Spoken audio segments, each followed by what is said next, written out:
Doctor नीति शर्मा। सर्वमंगल मांगल्ये शिवे सर्वार्थ साधिके शरण्ये त्र्यंबके गौरी नारायणी नमोस्तुते।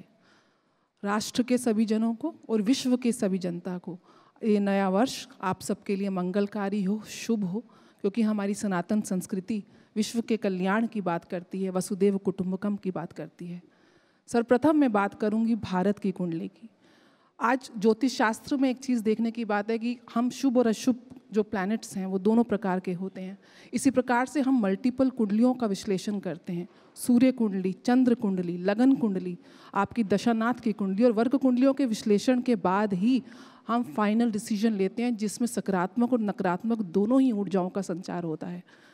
भारत की जो कुंडली है, जिस समय 15 अगस्त 1947 मध्य रात्रि 12 बजे स्वतंत्रता की घोषणा हुई थी, वो शुभ घड़ी आई थी। उस समय पूर्वी क्षितिज पे वृषभ लगन का उदय हो रहा था।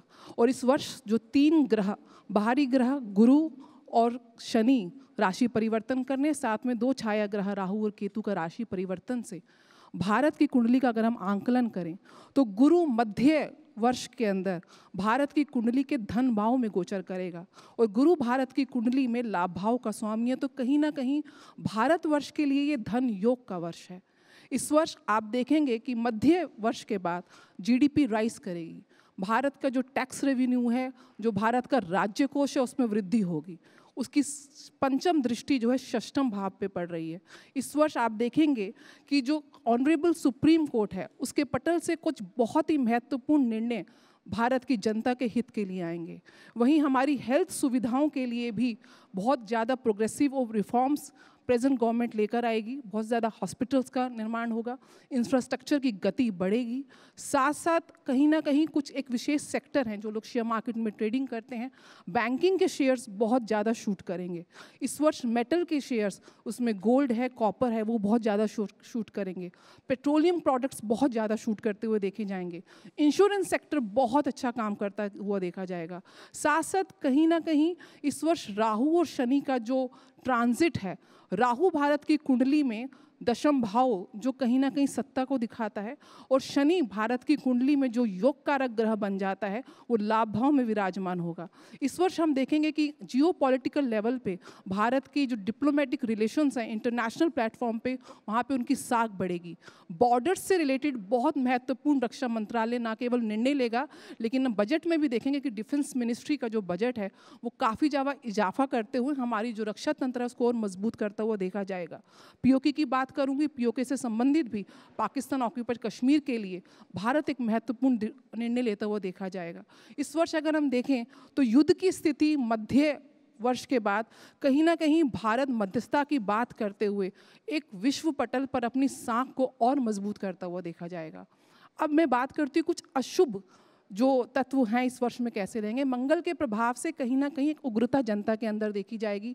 अराजक तत्व जो हैं वो सक्रिय हो सकते हैं, लेकिन वहीं एक सकारात्मक प्रभाव है जो भारत की युवा शक्ति है, उसके अंदर एक नई ऊर्जा का संचार आप देखेंगे। आज इस समय में, इस वर्ष में आप देखेंगे कि युवा शक्ति नए नए स्टार्टअप्स की तरह आगे बढ़ेगी, स्व व्यवसाय की ओर आगे बढ़ेगी, अपनी हेल्थ को लेके कॉन्शियस रहेगी, जिम जाएगी, योगा करेगी, अच्छी डाइट लेगी, तो कहीं ना कहीं मंगल का सकारात्मक प्रभाव भी बना रहेगा। अगर मैं पॉलिटिकल अरीना की बात करूं, और यहाँ पे 2 कुंडलियों का विश्लेषण, भारत के शासक की कुंडली यानी कि आदरणीय मोदी जी की कुंडली का विश्लेषण करना बहुत ही अनिवार्य है। उनकी कुंडली जो बनती है वृश्चिक लगन की बनती है, जहाँ पे स्वग्रही मंगल रोचक नाम का पंच महापुरुष योग बनाता है और भाग्येश चंद्रमा नीच भंग राजयोग बनाता है। और ये नीच भंग राजयोग भी कहीं ना कहीं 2 बार नीच भंग हो रहा है, क्योंकि गुरु केंद्र में मल्टीपल राजयोग प्रधानमंत्री मोदी जी की कुंडली में विद्यमान है। उसके बुध जो हैं वो लाभ भाव में सूर्य के साथ बुध आदित्य योग बना रहे हैं। वही शनि और शुक्र गुरु से दृष्ट होकर दशम भाव को बहुत ज़्यादा मजबूत बना रहे हैं। इस वर्ष मोदी जी की कुंडली में मंगल में शनि की अंतर्दशा से प्रारंभ होकर और मई के बाद मंगल में बुध की अंतर्दशा होगी। मोदी जी के कार्यकाल में राजनीतिक पृष्ठभूमि में आप देखेंगे कि उनके मंत्रिमंडल में बहुत बड़ा फेरबदल होने वाला है, क्योंकि कहीं ना कहीं संसद के पटल में ऑपोजिशन जिस प्रकार से शीतकालीन सत्र नहीं चलने दिया, वही उसकी कुछ प्रक्रिया रहेगी। पूरे साल आप देखेंगे कि संसद को शांतिपूर्ण तरीके से चलाने की जो व्यवस्था है उसमें कोई ना कोई गतिरोध होता रहेगा। छोटे मोटे नए दल बनेंगे जो अपनी मूल पार्टी से अलग होकर बनाए जाएंगे। कई बड़े सांसदों के ऊपर कुछ ऐसे आरोप और भ्रष्टाचार के आरोप आप देखेंगे कि पटल पे सामने आएंगे। कोई अगर बड़ा डिसीजन या बिल संसद में पास करना है, उसके विश्वास मत के लिए भी कहीं ना कहीं सत्ता पक्ष को बहुत ज्यादा लड़ाई करनी पड़ेगी। चल रहा था कमोवेश वैसी ही परिस्थिति वहां पर बनी रहेगी। अगर आप मुझसे जुड़ करके अपनी समस्याओं का समाधान चाहते हैं और चाहते हैं कि आपकी समस्याओं को ज्योतिष के माध्यम से सुलझाया जाए, तो आप हमसे संपर्क कर सकते हैं, जुड़ सकते हैं एस्ट्रो तक पर।